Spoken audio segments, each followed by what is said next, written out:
did not sign for the certification of the vote. We just heard recently, just a few minutes ago, that Michel Martelly has said he will not participate in the second round unless the president of the Electoral Council and the Director General of the Electoral Council, unless they were both fired. He also is asking for 3 ministers from the current government to be removed from office. The Justice Minister, Paul Denis, the Social Affairs Minister, Germain, and then the Interior Minister, Bien-Aimé. So he's asking for these 3 people to be fired, and also the Board of Election President and the Board of Election Director General. So it's nothing is certain as far as what is going to happen. That's an interesting development regarding Martelly. We'll have to follow up on that indeed. I mean, pretty significant. Now, obviously, the OAS has been integral to all of this, called in by the Haitian government and the Electoral Council to kind of oversee the process. Earlier in the day, just down the road from us, I spoke to the OAS Secretary General, Jose Miguel Insulza. I asked him why it took so much pressure for so long from so many people for the Haitian Electoral Council and the leaders to finally endorse the OAS recommendations. First, I think that there was concern about the results. The results were delivered, and there was a problem of the leaking of the results and all that, which was really also created a lot of a situation of mistrust. I very much regret that that happened. It was really, I don't know who did it, but it was a very negative action.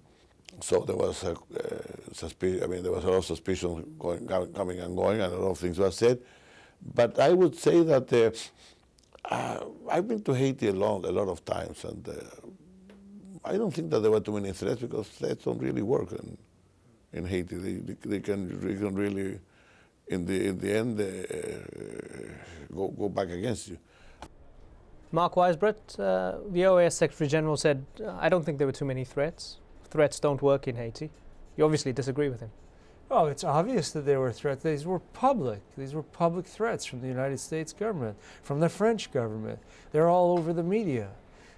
So there's no doubt about that. And I think it's you know, frankly, it's kind of shameful that Secretary Insulza is allowing the OAS to be used as an instrument not only of U.S. foreign policy, which it's not supposed to be, but the worst, most anti-democratic kind of foreign policy that this country has to offer in the region. So it's really quite terrible. And as I said, I don't think it's good for Haiti. It's not good for anybody, because you're not going to get a legitimate government this way. They should have simply supported, drawn the logical conclusion from their own report, which would have been to rerun the elections. Okay, let's get Harry Fouché's comment on what you just heard there from the OAS Secretary General. Indeed, Eamon, I think on the 28th of November, 20th of November 2010, I did call for the cancellation of the election, and I think that's what should have been done, because the process was so flawed, it was difficult to fix it. And it's also kind of paradoxical that the OAS was the first body, international body, to come out and said the election was fine, through its spokesperson, Colin Grinderson, in Port-au-Prince. And then that same OAS came back later on to fix what was wrong with the election. So it's a game, it's a nasty game, and we don't think the Haitian people deserve that. The election should have been scrapped, and new elections called for to enable the Haitian people's voices to be heard. Okay, let's listen to what Jose Miguel Insulza had to say about the possible imminent return of Jean-Bertrand Aristide. I think it does have a lot of influence. There's a lot of influence in Haiti. He has a lot of followers. I think that the fact that many people follow him makes it necessary to consider his presence if he comes. Now, fascinating stuff that he doesn't actually diminish the possible influence of Jean-Bertrand Aristide, does he, the OAS Secretary General? I mean, was this René Préval's joker card that he played to everybody that pressured him to kick Jules Celestin out of the presidential race? Was Aristide the special joker card? Well, I don't think this is the law. I mean, Aristide has the right to return to the country. He's a Haitian citizen. And it's unfortunate, too, that the OAS is not supporting international law here either in this case.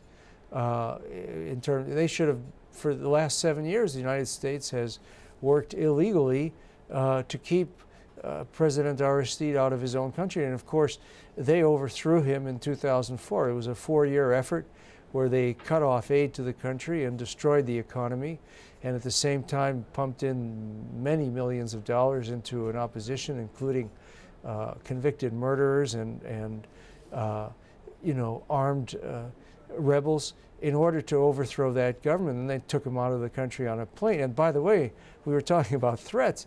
They threatened, according to multiple reports in the press, from various witnesses, they threatened Préval this time with doing the same thing, with flying him out of the country on a plane. So, this is what's wrong here. This is the problem. People talk about Haiti having a failed state. It's a failed state because the United States has repeatedly destroyed the state in Haiti. But isn't there a bit of a romanticization about Aristide in many ways? Because he was famed for creating the chimeras, notoriously cracking down on dissent. Valier's gangs, if you like. There were similar accusations towards Jean-Bertrand Aristide.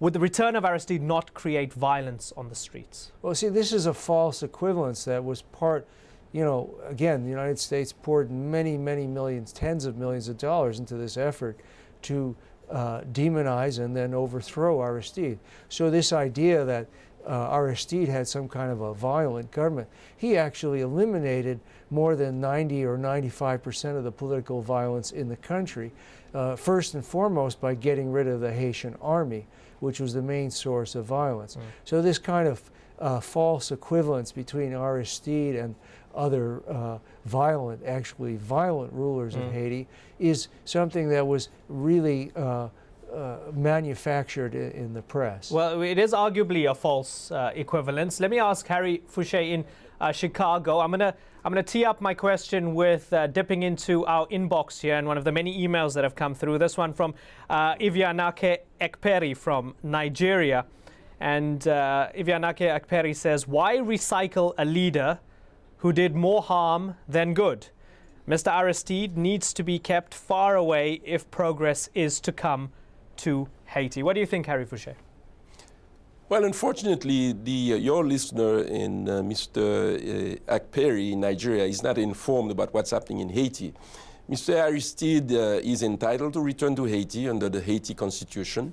And remember now, he was overthrown twice. And on both occasions, the U.S. played a role in his overthrowing. And we also have to remember that all these things are playing as a result of the fraudulent elections that took place on November 28th. When Duvalier returned with the acquiescence of the Haitian government, this was a distraction put out by the Haitian government so they could carry on with the fraudulent election. But they did not expect people to actually rise up and demand that Mr. Aristide, President Aristide, be returned to the country. So this is what has happened now. And Mr. Aristide was issued his passport, which is rightfully his to ask for. And he should be returning to his country. In terms of, pretending that he's going to be a threat, he's going to be causing uprising, that is nonsense. He's entitled to be in his own country, and no one in Washington or Paris or in Ottawa should decide whether or not a Haitian citizen is entitled to be at his house. Mark Weisbrot, do you foresee any possible moves from the U.S. and others to maybe stop him actually returning into the country? I know you touched on it a little bit, but what's the likelihood of that? I mean, let me dip into the inbox again. This one from Francois Prinsloo via Facebook. And Francois Prinsloo says, considering the U.S.'s role in forcing him to exile, what would America's reaction be in case of Aristide's return? What's the likelihood of the United States actually trying to stop him getting back to Haiti? Well, I don't think they can do it overtly because it's too embarrassing to them to say now, especially after Duvalier returns, and Duvalier has returned with a long-time U.S. intelligence asset Louise Jodel Champlain as the head of his security, and then they tried to say that Aristide can't come back. But you know that they're doing everything they can. I mean, Hillary Clinton, a week ago Sunday, flew to Haiti after doing 5 national television shows on Egypt in the midst of her worst foreign policy crisis ever, goes to Haiti to put pressure on President Préval, first of all, to accept the change of result of their elections, but I think also to force him not to let Aristide back into the country. And so far, it seems like that pressure did not work. Well, with a country like Haiti, there's perpetually this discussion over democracy over stability, or stability over democracy. Even I asked Jose Miguel Insulza, the Secretary General of the OAS, what he thinks Haiti needs, democracy or stability? Well, I would say that I understand the question, because I think that there is one thing that's lacking in Haiti. There's all the resources, all the money has come in all the world. The issues that we still have to sort out to make it more efficient. But there's not enough productive investment. I think that the lack of productive investment is a problem in Haiti. It will probably increase when we deal with when they deal with the largest problem of infrastructure. But investment, as you well know, comes with stability.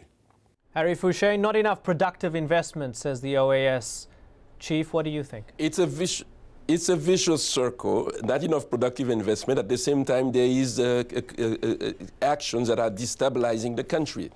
What we need to have in Haiti is basically, reshuffling the deck completely.